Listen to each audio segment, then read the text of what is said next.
Querer es poder. Where there's a will, there's a way. Our show is about inspiring, educating, and motivating young and not so young people here in Santa Clarita. Not only Santa Clarita, because we are online. We were online. I was listening to you when I was in Mexico. I was so excited.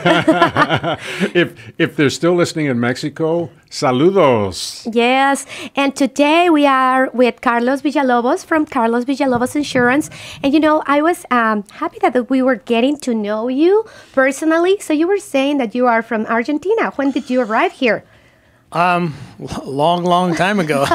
But why? Why was it? Well, let's see. Back, I think I was 5 years old, and I had really bad asthma. My dad had already come to the States. He was here a year before we came over, and the doctor back then that was treating me said, you know, you need to get away from Buenos Aires, go to a drier climate. So Buenos Aires was not so Buenos Aires. Buenos Aires means good air, but back then it wasn't that good. And we moved to California because of me, I have a feeling. And I remember first getting off the plane. I was in Peru because that was the layover. We had to spend the night because we missed the connection flight. Back then there were propeller planes, remember? Yes, I do. And as a little boy, 5 years old, Peru has that big earthquake they had, and I will never forget that because that was my first introduction to earthquakes. Oh. Which left a lasting memory in my brain. So I get to the States, and whole and behold, I get an asthma attack. I end up in Children's Hospital for 4 months. Whoa. But then through the operation they did and all the good care that they provided, I got out of there, and the next thing you know, I was feeling better and better, and I haven't had an asthma attack since I was 12 years old. So I do thank my parents for bringing me here and giving me a different lifestyle, because who knows what it would have been back home. Mm-hmm. I do go back and visit. I have relatives, and I enjoy the United States. I became a citizen. I'm a dual citizenship now. And it's been a great career, great life so far. So it's very enjoyable. So now, passing the years, now you have your company and you're giving jobs and you're giving to the community options for insurance. But how you were telling us that you started like in disability, selling disability insurance. How did you move on to have more options or to create your company? The next step of my life after disability, I was selling life insurance door to door. It's called a debit life insurance company. And they deal with people who are low income or on Social Security. They still need life insurance. So we would go, and when they got paid their Social Security check, we would collect $5 per month to provide them with a life insurance benefit. I did that for 5 years. And then I moved on to my next phase, which was the farmer's insurance agent.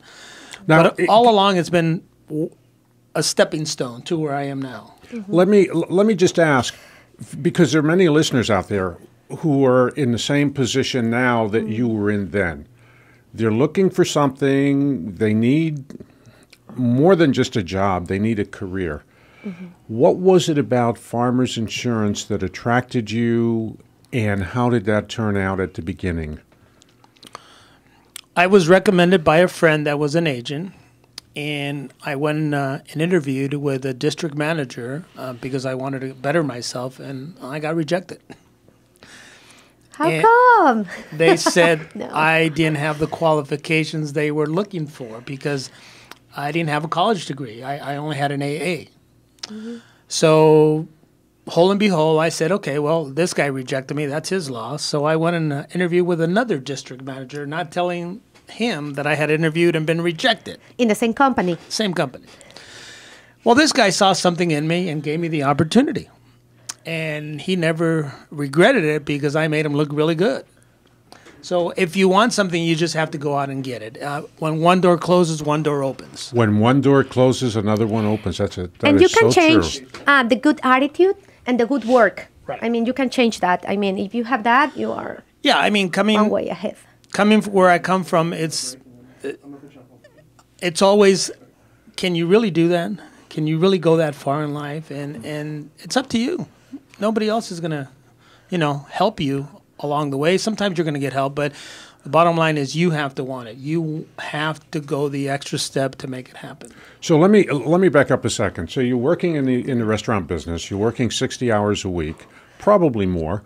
You're working hard because restaurant business is not stand around, sit around type of work.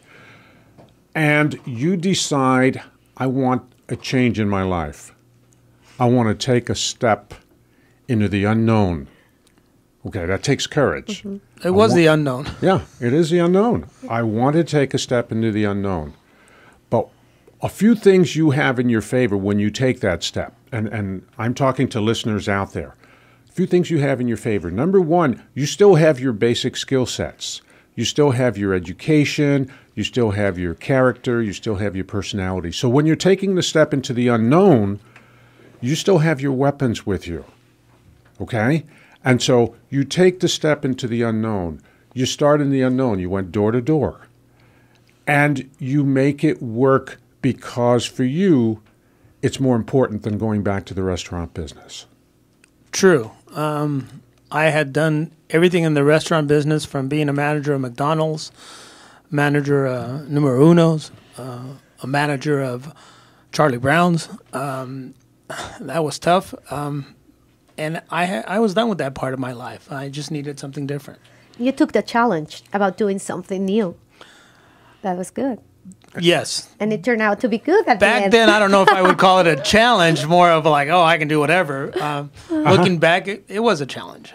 So here for our listeners, if your environment is not the environment you want to be in, change it. It's okay. Change the environment. Take that first step. Sometimes that first step is into the unknown. That's okay. You still have all your weapons with you. You're still who you are as you take that first step. We're going to take a break. When we come back, we're going to talk to Carlos more about what happens after that first step and how that next step and the step after that becomes synergistic for you and leads you very much into the life you want to lead. You're listening to our hometown station AM 1220 KHTS. Yo!